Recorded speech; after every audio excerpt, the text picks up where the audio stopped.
Lo decíamos, tiene que ver con el título de la cuestión política, por la cual no se debatió hoy en el Congreso la ley de etiquetado. Pero qué malo sería que quedase tapado solamente por la cuestión política, digo, por la urgencia y la necesidad que tiene nuestro país, como ya lo tienen otros, de tener una ley de etiquetado. Básicamente que la gente sepa qué es lo que compra, qué es lo que come la familia, Marina. Sí, y también, dar a conocer por qué es importante que avance esta iniciativa. ¿Qué significa para aquellos que tienen hipertensión, que son diabéticos o que sufren de obesidad, o para los consumidores que quieren decidir autónomamente de qué manera van a consumir? Bueno, de eso vamos a hablar, Pablo. Bueno, de leches que son presentadas como tales, pero que no tienen nada de lácteo, de yogures que te dicen que son de frutilla y no tienen nada de frutilla, de, portadas, packaging de alimentos que tienen que ver con publicidad, pero no con datos reales, y básicamente lo que tiene que ver con tantos engaños promovidos por las empresas y el consumo. De todo esto vamos a hablar con Ignacio Porras, que es licenciado en nutrición, presidente de la Fundación también Sanar. Hola Ignacio, buenas noches, bienvenido. Hola, muy buenas noches, ¿cómo les va? Bien, un gusto saludarte. Con esta necesidad de debatir este tema, digo, lo notamos todo a medida que vamos escuchándolos a ustedes, que realmente saben qué es lo que estamos comprando, qué lo estamos ingiriendo.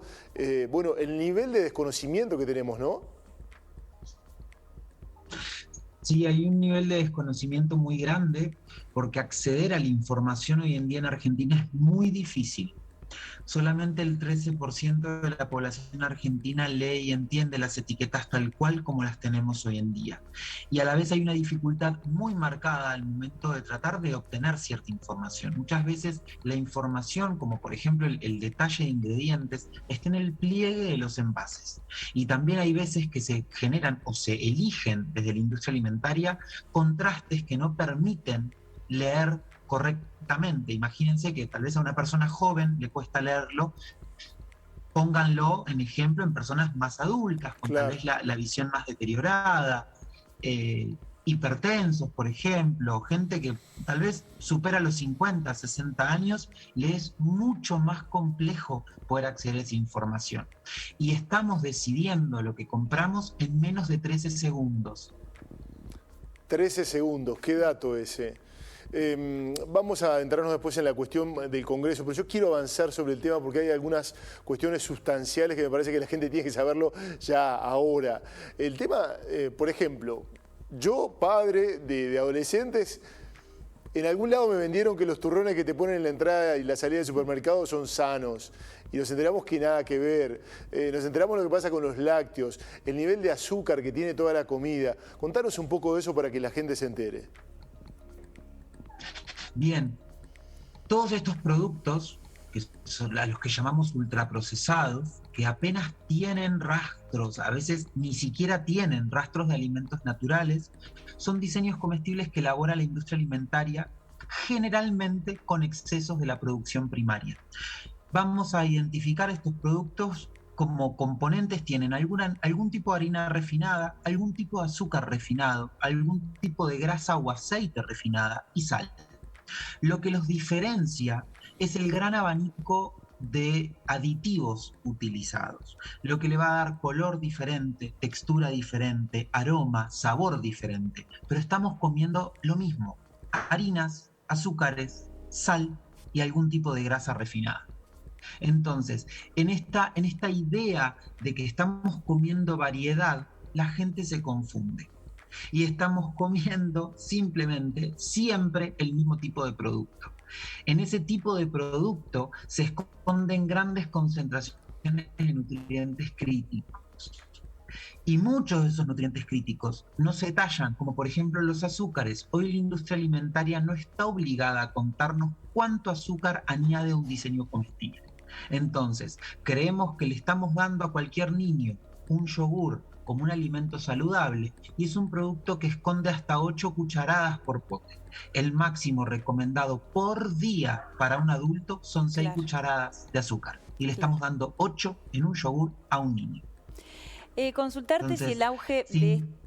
Sí. Perdón, si el auge de estos alimentos y bueno, el desarrollo de este tipo de industrias tiene una relación también con el desarrollo de ciertas enfermedades en las personas. Digo, algunas cuestiones que se observan en la población y que antes no sabemos si no existían tanto o no teníamos la información de que existían. ¿Hay una relación? Sí, exacto. Nosotros pasamos de tener una alimentación a base de alimentos a una alimentación a base de productos alimenticios que no son alimentos. Bien, fueron reemplazando los alimentos en la mesa de todos los argentinos y no es algo que sucede solamente en Argentina, sucede en toda la región. El tema es que de alguna manera esto se fue impregnando en nuestra cultura y fue también bañando el impacto en la salud pública. Bien, nosotros tenemos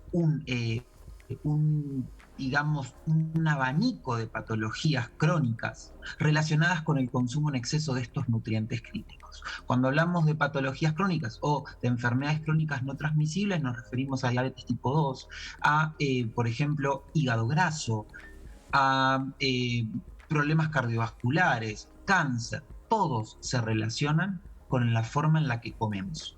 Y son las enfermedades que están siendo principal causa de muerte en Argentina. Claro. Por eso también la importancia de legislar en base a esto. Ignacio, sinceramente, debemos hacer algo. Sí, corregime si me equivoco, pero la diabetes tipo 2 tradicionalmente era una enfermedad solamente para los adultos. Es nuevo que esté afectando a los niños y tiene que ver con esto.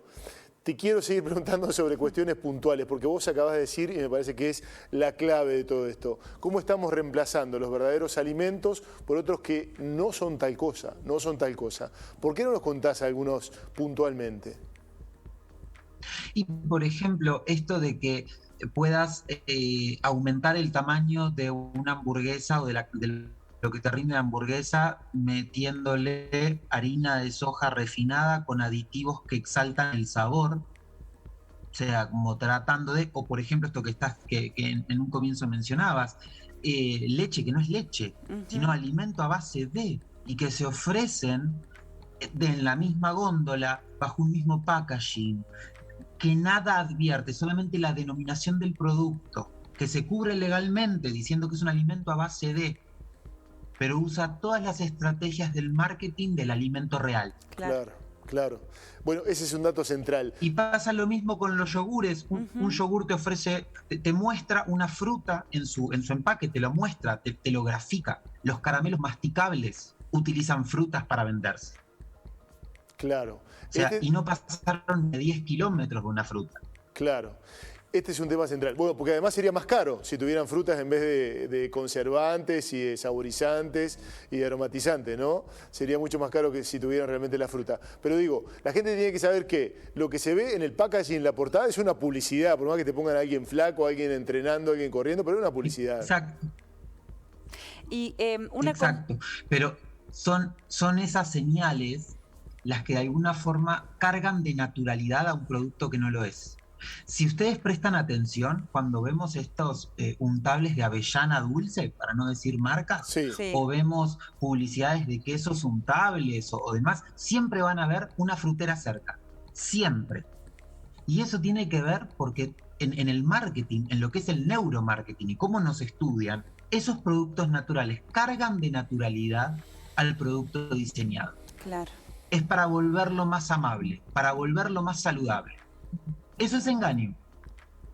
Sí, lo mismo debe suceder con el color verde, ¿no? En ciertos productos que dan esa sensación de ser más amigables con la salud. Ignacio, consultarte para acercarle a la gente la información hasta tanto esta ley salga, esta ley que le pone un octógono negro a ese producto que no es saludable para que si lo vas a comprar por lo menos sepas lo que te estás comprando. ¿Cómo tenemos que consumir? Sabemos que algunos productos más sanos son mucho más caros, pero hay otros productos que tienen que ver con la naturaleza, con lo que se recolecta, que son los que tenemos que continuar consumiendo y bueno, pedirte el consejo hasta tanto, bueno, la ley se ponga a la altura de las circunstancias. Bueno, primero tratar de comer más cáscaras y menos paquetes, menos envoltorios, ¿sí? Aquellos alimentos naturales o mínimamente procesados van a ser una buena opción en la alimentación. Y en caso de requerir alimentos procesados industrialmente, tener una lectura del listado de lo que mayor tiene participación en ese diseño a lo que en menor medida tiene participación en ese diseño.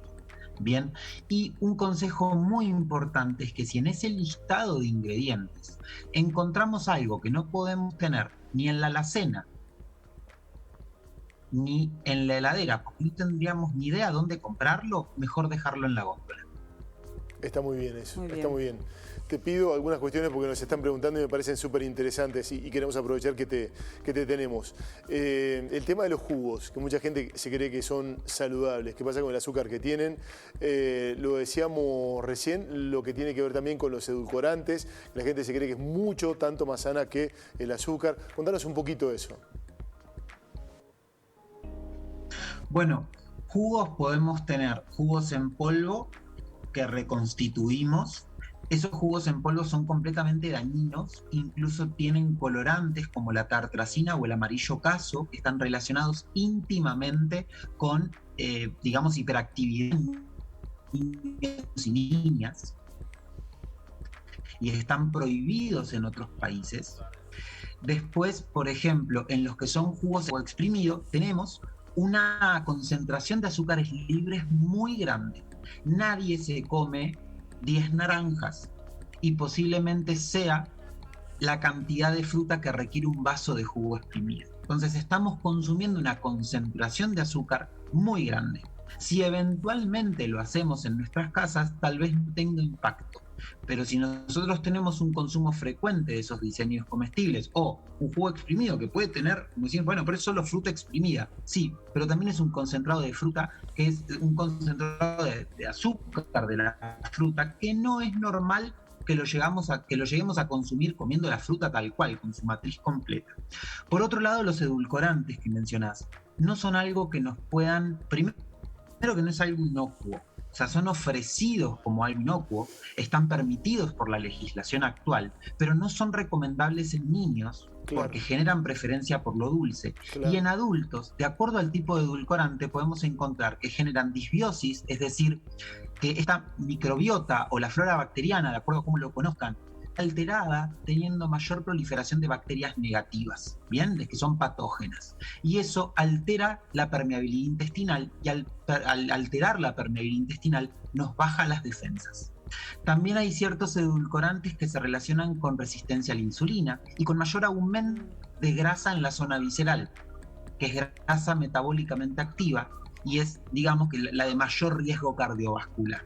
Así que, consejo general, cuanto menos edulcorantes en nuestras vidas, mejor.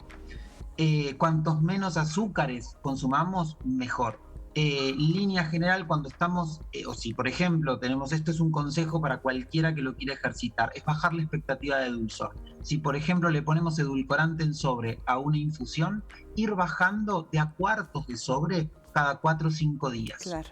Eso es una forma amable de ir desprendiéndose de esa expectativa de dulzor tan elevada sin sentir que lo sacamos de cero, que claramente va a hacer que nadie quiera continuar con eso, porque inmediatamente estos grandes umbrales saturan y nos acostumbramos a esos niveles.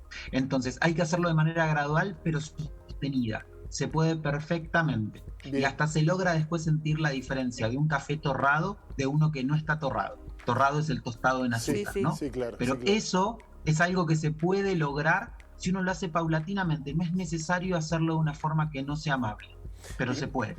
Ignacio, gracias por tu tiempo, ha sido tan interesante y la verdad que la pregunta que nos seguimos haciendo es por qué nunca nadie habló de esto antes. Evidentemente los intereses son grandes. Que tenga buenas noches, muchas gracias. Gracias por el espacio. Un abrazo. Un abrazo, muy amable. La verdad que es un debate más que interesante, ¿no? Y nos quedamos con eso, lo dijo también Ignacio. Cuando nos enteremos o algún alimento que compremos tengan estos rótulos negros, quizás ya no estén más en el supermercado, ¿no? Claramente, bueno, y tiene un impacto muy fuerte este etiquetado en el consumo. Las empresas saben que cuando se coloca la información pierden ventas. Entre tanto, hasta que se apruebe la ley, nos recomiendan más cáscara y menos paquete. Sí, me quiero quedar también con un dato que vos lo trajiste a la charla, Marina, la cuestión de los costos. Claro. Que lo citábamos también, si le pones fruta, los costos son mucho más altos, es mucho más cara una fruta y sus derivados que ponerle algo que le dé el color o que le dé el sabor o el aromatizante. Pero bueno, es parte del debate que hay que dar.